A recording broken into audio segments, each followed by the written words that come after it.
ചില ആളുകളുടെ മൗനത്തെ നമ്മൾ ചൂഷണം ചെയ്യരുത്. അതവരുടെ ബലഹീനതയായിട്ട് നമ്മൾ ഒരിക്കലും കാണരുത്. നമ്മുടെ കൂട്ടത്തിൽപ്പെട്ട ആളുകൾക്ക് അത്തരം സ്വഭാവമുണ്ട്. മിണ്ടാതിരിക്കുന്ന ആളുകളോട് എപ്പോഴും അവരെ കളിയാക്കാനും അവരെ പരിഹസിക്കാനും അവരെ ചീത്ത വിളിക്കാനും അവരെ ഉപദ്രവിക്കാനും നിൽക്കും. അവർ മിണ്ടാതിരിക്കുന്നത് അവരുടെ ബലഹീനതയായിട്ട് കാണരുത്. ചില സ്ഥലങ്ങളിൽ സംസാരിക്കുന്നതിനേക്കാൾ മിണ്ടുന്നതിനേക്കാൾ മൗനം വീക്ഷിക്കുന്നതാണ് നല്ലതെന്ന് മുത്തുനബി സല്ലല്ലാഹു അലൈഹി വസല്ലമ തങ്ങൾ പഠിപ്പിക്കുന്നുണ്ടല്ലോ. മൻ സ്വമത നജാ, ആര് മൗനം വീക്ഷിക്കുന്നുവോ അവർ വിജയിച്ചിരിക്കുന്നു എന്ന് മുത്തുനബി സല്ലല്ലാഹു അലൈഹി വസല്ലമ തങ്ങൾ പഠിപ്പിക്കുകയാണ്. കേട്ടിട്ടില്ലേ? മൗനം വിദ്വാന് ഭൂഷണം.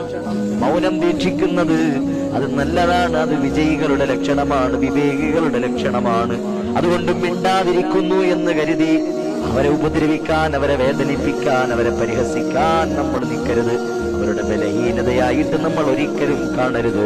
അല്ലാഹു നമ്മളെ കാത്തുരക്ഷിക്കട്ടെ. അതുകൊണ്ട് മൻ സ്വമത നജാ,